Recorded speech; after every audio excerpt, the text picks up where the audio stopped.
সকালে ঘুম থেকে উঠতে চেয়েছেন 6টায়, কিন্তু উঠতে ইচ্ছে করে না, আরেকটু ঘুম জড়িয়ে থাকে চোখের মধ্যে, আরেকটু পরে উঠি 7টা, আরেকটু পরে আরেকটু ঘুমাই 8টা, 9টা, তারপরে ঘুম থেকে উঠে থাকে সকাল 11টা। ইয়েস, লেজিনেস, অলসতা আপনাকে উঠতে দিচ্ছে না। আপনার চোখ, মুখ, হাত, পা, আপনার মন, মনন সবকিছু জড়িয়ে আছে অলসতা। বিরাট আরাম, সাংঘাতিক আরাম। এই আরাম পরিত্যাগ করা বড়ই কষ্টকর। সকাল 10টায় ঘুম থেকে উঠে বা 11টায় ঘুম থেকে উঠে তারপরে দিন শুরু, বিভিন্ন নন প্রোডাক্টিভ খাতে সময় নষ্ট করা। যে কাজ 1 ঘন্টায় শেষ করার কথা সেটা 10 ঘন্টায় নিয়ে যাওয়া। যে কাজ একদিনে হওয়ার কথা সেটা 1 সপ্তাহ ধরে করা। এই সবগুলো হচ্ছে অলসতার একটা আউটকাম। এর সাথে প্রোক্রাস্টিনেশন যেটা, তার একটা দুর্দান্ত সম্পর্ক আছে। যারা অলস তারা প্রোক্রাস্টিনেট করে, যারা প্রোক্রাস্টিনেট করে তারা অলস। সবার জন্যই দিন রাত হচ্ছে 24 ঘন্টা। এখন যদি আপনি প্রোডাক্টিভ না হন, অলসতা করে যদি আপনার দিনের বেশিরভাগ সময় চলে যায়, তাহলে আপনার কি হবে?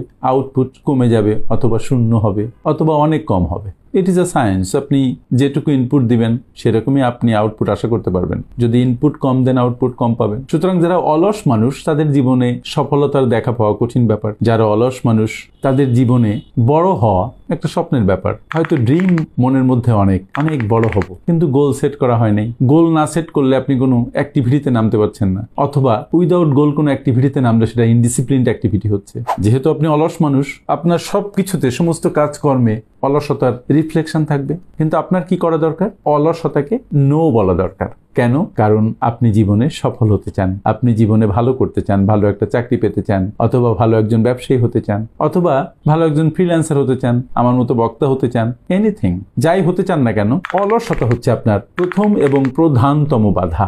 অলসতাকে আপনি সারপাস করবেন কিভাবে? আপনার অ্যাক্টিভ সেন্স অফ ডিসিপ্লিন দিয়ে, আপনার অ্যাকিউট সেন্স অফ সিনসিয়ারিটি দিয়ে। যে সিনসিয়ার সে ডিসিপ্লিন, যে সিনসিয়ার সে অলস নয়, যে অলস নয় সে মূলত সিনসিয়ার। কিন্তু সবসময় অলস না হলেই যে সিনসিয়ার হবে ব্যাপারটা এমন নয়। সিনসিয়ারিটি, ডিসিপ্লিন এগুলো আর একটা প্র্যাকটিসের মধ্য দিয়ে যেতে হয়, একটা রিচুয়ালের মতো করে ফেলতে হয়। সুপ্রিয় শ্রোতা, আমার আজকের ভিডিওতে আপনাদের স্বাগতম। আপনারা যারা আমাকে এতক্ষণ শুনছিলেন এবং আমার আগের অনেক ভিডিও দেখেছেন, তাদের প্রতি আমার কৃতজ্ঞতা শেষ নেই। আর যারা নতুন আমাকে শুনছেন তাদেরকে অনুরোধ করি আমাদের চ্যানেলটিকে সাবস্ক্রাইব করে, আমাদের পেজটিকে ফলো করে আমাদের সাথে থাকুন। ভিডিওটা শেষ পর্যন্ত দেখুন, কারণ আজকে আমি আলোচনা করতে যাচ্ছি যে আপনি যদি খুব অলস হন, সেই অলসতা থেকে মুক্ত হবেন কিভাবে, সেই বিষয় নিয়ে। চলুন যাওয়া যাক মূল আলোচনায়।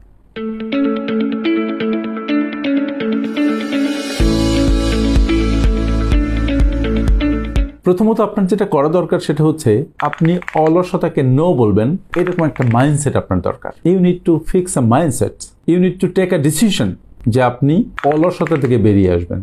মনে রাখতে হবে, যে কোনো কাজ করার প্রধান ভূমিকা হিসেবে কাজ করবে আপনার ডিসিশন। আপনি যদি একটা ডিসিশন নিতে পারেন, আপনি যদি একটা জায়গায় পৌঁছাতে পারেন মতামতে যে আপনি এই কাজটা করবেন, তাহলে আপনি কাজটার অনেকটাই করে ফেললেন। আর যদি আপনি ডিসিশনে পৌঁছাতে না পারেন, তাহলে কি হবে? আপনি ওই কাজ সফলভাবে সম্পন্ন করার দাবি করতে পারেন না, আশা করতে পারেন। তাই প্রথমে আপনি একটা ডিসিশন নেন। যখন আপনি ডিসিশন নেন, তখন আপনার চতুর্পাশ আপনাকে হেল্প করতে থাকে, আপনার মন আপনাকে হেল্প করতে থাকে, আপনার পরিবার পরিজনের লোকেরা আপনার সিদ্ধান্ত নেয়ার এই যে অবস্থাকে দেখতে পায়, তারাও আপনাকে হেল্প করতে থাকে। সুতরাং একটা ডিসিশন নিন, তাহলে একটা ডিরেকশন পাবেন। নাম্বার 2 কি করবেন? এরপরে আপনি যেটা করবেন, আপনি একটা স্পেসিফিক গোল সেট করে ফেলবেন। গোল একটা নয়, অসংখ্য গোল হতে পারে। স্পেসিফিক গোল, যাকে আমরা বলি স্মার্ট গোল, সেরকম একটা গোল সেট করে ফেলবেন। কিরকম? যে ধরেন আপনি ওই বলেছিলাম প্রথম যে আপনি 11টায় ওঠার মানুষ, আপনি গোল সেট করেন যে আপনি 6টায় উঠবেন অথবা 7টায় উঠবেন। গোল সেট করে ফেললেন 7টায় উঠবেন। 7টায় উঠে আপনি কি করবেন? আপনি পার্কে যাবেন, যে জগিং করবেন, তারপরে বাসায় ফিরবেন। রেডি হয়ে আপনি যদি স্টুডেন্ট হন, পড়তে বসবেন। আর যদি কোনো কাজ করেন, তাহলে সেই কাজের জন্য রেডি হয়ে বেরিয়ে পড়বেন। এইভাবে সময়টাকে ভাগ করে নিয়ে আপনি কাজ করতে থাকবেন। কিন্তু গোলটাকে সেট করে নিতে হবে যে কোন কোন গোল আপনার হেলথ গোল কি, আপনার ক্যারিয়ার গোল কি, আপনার রিলেশনশিপ গোল কি, আপনার ফাইন্যান্স গোল কি, আপনার রিটায়ারমেন্ট গোল কি, আপনার পার্সোনাল ডেভেলপমেন্ট গোল কি। এরকম অসংখ্য গোল, আমি তো কয়েকটা উল্লেখ করলাম, অসংখ্য গোল আপনি সেট করে নেবেন। গোল যখন আপনি সেট করে নেবেন, আর যেহেতু আপনি প্রথমেই ডিসিশন নিয়েছেন যে লেজিনেস থেকে বের হয়ে আসবেন, তাহলে গোল সেট করে নেওয়ার পরে দেখবেন যে আপনি একটা ডিরেকশন পাচ্ছেন, এবং এই গোলগুলা আপনাকে ইন্সপায়ার করবে টু ওয়ার্ক ফর ইট।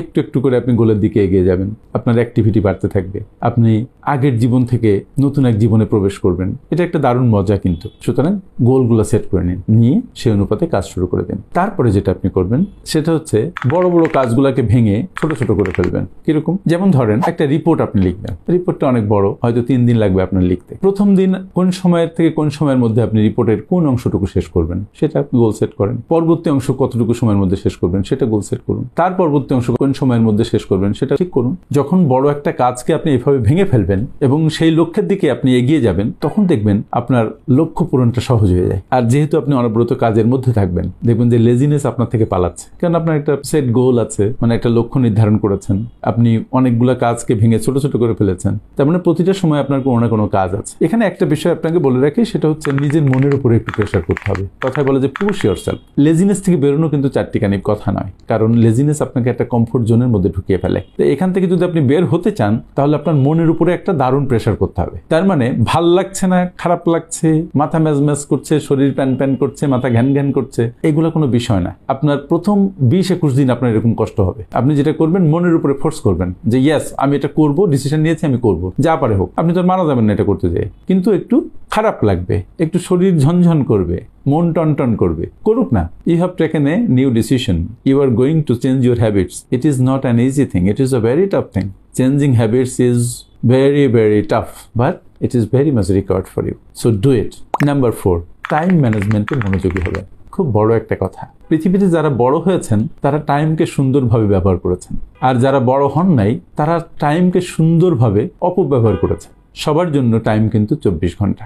একটা কথা আছে যে যে ব্যক্তি সকাল 9টা থেকে সন্ধ্যা 6টা পর্যন্ত কাজ করে, সে মোটামুটি তার লিভিং ম্যানেজ করতে পারে, তার খাওয়া পড়ার টাকা পয়সা ম্যানেজ করতে পারে। কিন্তু যে আরো একটু ভালো করতে চায়, সে সকাল 9টা থেকে রাত 9টা পর্যন্ত কাজ করবে, তাহলে সে লিভিং এর চাইতে আরো একটু ভালো থাকবে। কিন্তু সে যদি তার বেস্ট পটেনশিয়াল বের করে আনতে চায়, সে যদি সর্বোচ্চ আউটপুট দিতে চায়, জীবনের সর্বোচ্চ পর্যায়ে পৌঁছাতে চায়, তাহলে তার ভোর 6টা থেকে রাত 11টা পর্যন্ত কাজ করতে হবে। ইলন মাস্ক কয়েক ঘন্টা কাজ করে, কখনো কখনো নাকি সে 20-22 ঘন্টা কাজ করে। মনে হয় হিউম্যানলি ইম্পসিবল, কিন্তু পসিবল তো উনি করছেন। আমাদের এত দরকার নেই, কিন্তু আমরা তো একটা টলারেবল লেভেল পর্যন্ত কাজ করতে পারি। এমন তো না যে মাত্র 4-5 ঘন্টা কাজ করবো আর বাকি সময় ঘুমাবো, লেজিনেসের মধ্যে দিয়ে কাটাবো। নো, সো পরিশ্রম করতে শিখি, আমরা টাইমকে ম্যানেজ করতে শিখি। টাইমের ম্যানেজমেন্ট বলতে টাইমের সঠিক ইউটিলাইজেশন করতে শিখি, ঘড়ি ধরে ধরে। যেহেতু রুটিন করেছেন আপনি, আর যদি রুটিন না করেন, একটা রুটিন করে নেন যে এই সময় থেকে এই সময় আপনি এই কাজ করবেন, এই সময় থেকে এই সময় আপনি এই কাজ করবেন, এই সময় থেকে এই সময় আপনি রেস্ট নেবেন, প্রয়োজনে দুপুরে বা বিকালে আধা ঘন্টা রেস্ট নিয়ে নেবেন, চাইনিজ এবং জাপানিজদের মতো। That will boost up your energy. পরবর্তীতে অনেকক্ষণ কাজ করার সক্ষমতা থাকবে। কিন্তু আরে ভাই, আপনি তো হচ্ছেন একটা লেজি মানুষ। লেজিনেস থেকে বের হয়ে প্রথমে আপনার এত বড় কাজ করা দরকার নেই, গ্র্যাজুয়ালি আপনি সামনে যান। একদিনে যদি অনেক বড় উন্নতি করতে চান, সেটা সম্ভব হবে না। সেই জন্য আপনি অল্প অল্প উন্নতি করুন। যদি আপনার 8টায় ওঠার অভ্যাস থাকে, পরের দিন 7:30টায় উঠুন, তারপরে 7টায় উঠুন, আস্তে আস্তে 6:30টায় উঠুন, আস্তে আস্তে যে 6টায় উঠুন। দরকার হলে 1 মাস সময় নিন এই প্রসেসে, কিন্তু প্রতিদিন যেন উন্নতি হয় এবং এটা আপনি ট্র্যাক করতে পারেন যে ইয়েস আপনার উন্নতি হচ্ছে এবং আপনি সেটার জন্য ভালো বোধ করছেন। এটা বোঝা দরকার। উন্নতি যেন আপনার অগোচরে না হয়, উন্নতি হবে আপনার সচেতন অবস্থার মধ্য দিয়ে। আপনি দেখতে পাবেন যে প্রতিদিন আপনার উন্নতি হচ্ছে, আপনার স্বাস্থ্যের উন্নতি হচ্ছে, আপনার পার্সোনাল ডেভেলপমেন্টের উন্নতি হচ্ছে, আপনার ফুড হ্যাবিটের উন্নতি হচ্ছে, আপনার ক্যারিয়ারের উন্নতি হচ্ছে, আপনার প্রোডাক্টিভিটি বাড়ছে।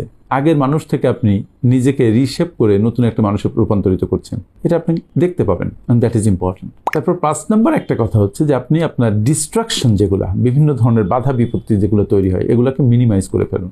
সবচেয়ে বড় ডিস্ট্রাকশন কে করে? এখন হচ্ছে মোবাইল ফোন।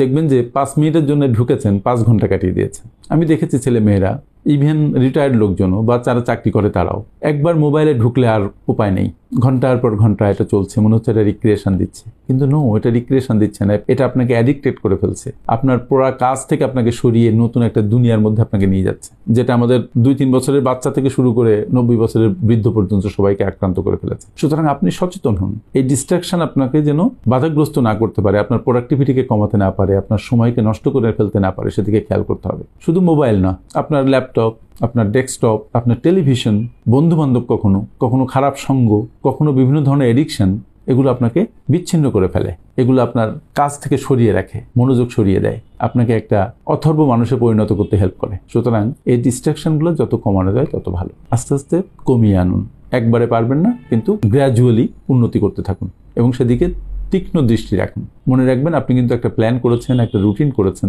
একটা ডিসিশন নিয়েছেন যে আপনি লেজিনেস কাটিয়ে একজন রিশেপড মানুষে পরিণত হবেন। সো ডিস্ট্রাকশনের জন্য যত উপকরণ আছে সেগুলোর ব্যাপারে সতর্ক হন। আপনি একবার সতর্ক হলেই, আপনি সচেতন হলেই আপনার জীবনে মিরাকেল ঘটতে থাকবে, অনেক অদ্ভুত ঘটনা ঘটবে, অনেক সুন্দর উন্নতি হতে থাকবে। নাম্বার 6, আপনি নিজেকে পুরস্কৃত করুন। কিরকম পুরস্কৃত করবেন? আপনি যে লেজিনেস থেকে বেরিয়ে এসেছেন, এই জন্য নিজেকে একটা সুন্দর করে ব্র্যান্ডেড কফি খাওয়ান। আপনি লেজিনেস থেকে বেরিয়ে এসেছেন, আপনি সুন্দর নাম করা একটা হোটেলে যে একটা ডিনার করে ফেলুন। আপনি লেজিনেস থেকে বের হয়ে আসছেন, আপনার পরিবারের সদস্যদের নিয়ে একটা কেক কেটে ফেলুন, বন্ধু বান্ধবদের সাথে একটা কেক কেটে ফেলুন, সুন্দর সময় কাটান। তাতে কি হবে? আপনার পরিবারের অন্য সদস্যরাও অনুপ্রাণিত হবে এবং আপনার এই পরিবর্তন দেখে সবাই খুব খুশি হবে। সবচেয়ে বেশি ভালো লাগবে আপনার যে আপনি পরিবর্তিত একজন মানুষে পরিণত হয়েছেন। So celebrate.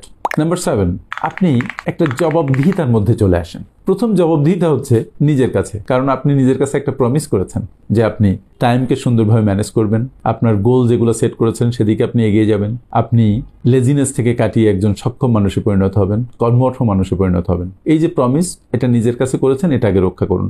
আর এমন হতে পারে আপনার মা, হতে পারে আপনার ওয়াইফ, হতে পারে আপনার বোন বা ভাই বা কোনো বন্ধু, তার কাছে আপনি অ্যাকাউন্টেবল হতে পারেন। তাদেরকে আপনি বলে দিন যে দেখ আমি যদি এটা না করি, বা দেখো আমি যদি এটা না করি আমাকে বকা দিবা। তখন দেখবেন যে আপনার এই আপনজনেরা আপনার এই উন্নতিতে আপনাকে হেল্প করতে থাকবে। আপনি যাতে রুটিনটা ঠিকমতো মেনটেন করতে পারেন, একটা কাজের পর একটা কাজ করতে পারেন, তারা দেখবেন তাগাদা দিবে। এবং যেহেতু আপনি তাদের কাছে একটা কমিটমেন্ট করেছেন, নিজের কাছে একটা কমিটমেন্ট করেছেন, ফলে দেখবেন যে আপনি ওই তাগাদা আপনার কাজে দিচ্ছে। আপনি আস্তে আস্তে অ্যাকাউন্টেবল হচ্ছেন, জবাবদিহিতা আপনার মধ্যে কাজ করছে, তাতে লেজিনেসগুলো দেখবেন যে বাতাসের মতো উড়ে যাচ্ছে। সো এমন কাউকে খুঁজে বের করুন যার কাছে আপনি অ্যাকাউন্টেবল এবং তার কাছে সত্যি ভাবে অ্যাকাউন্টেবল হন। তার আগে নিজের কাছে অ্যাকাউন্টেবল হন। Keep promise that you have made to yourself. Number 8, এবার একটা কাজ করুন, আপনি আপনার একটু এনভায়রনমেন্টটা চেঞ্জ করুন, অ্যাম্বিয়েন্সটা একটু চেঞ্জ করুন।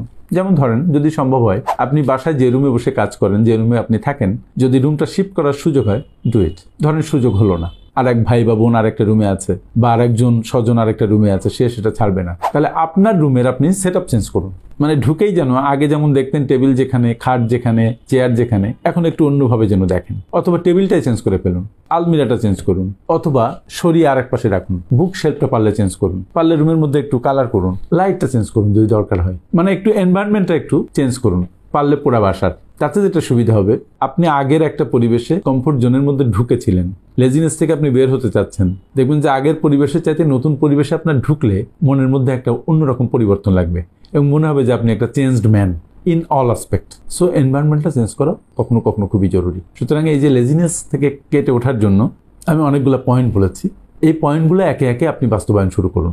একসাথে সব না পারলেও অল্প অল্প করে শুরু করুন, ডেভেলপমেন্টটা অল্প অল্প হোক, এবং আপনি একজন সিনসিয়ার মানুষে পরিণত হন, ডিসিপ্লিনড মানুষে পরিণত হন। মনে রাখবেন যে সাফল্য, সাকসেস যাই বলি না কেন, সিনসিয়ারিটি না থাকলে সেটা কখনো হবে না। আপনি যদি নিজেকে ডিসিপ্লিনড না করতে পারেন, নিজেকে ফোর্স করে একটা জায়গায় নিতে পারেন, তাহলে আপনি সফল হতে পারবেন না। আপনার মধ্যে সমস্ত সক্ষমতা আছে, শুধু এটাকে আপনার জাগিয়ে তুলতে হবে, এটাকে কাজে লাগাতে হবে। এবং সেটা কে করবে? আপনি করবেন। আপনার হয়ে অন্য কেউ এটা করে দিতে পারবে না। আপনার কাজ আপনাকে করতে হবে। সুতরাং চলুন আমরা লেজিনেসের খোলস থেকে বের হয়ে আসি, কমফোর্ট জোন যেটা চারিপাশে আমার তৈরি করেছি, সেই জোন থেকে বের হয়ে আসি, বের হয়ে একজন রূপান্তরিত মানুষে পরিণত হই, কর্মঠ মানুষে পরিণত হই, একজন মানুষ হই যার প্রোডাক্টিভিটি ইজ ভেরি হাই। আমার সাথে এতক্ষণ থাকার জন্য অনেক অনেক ধন্যবাদ।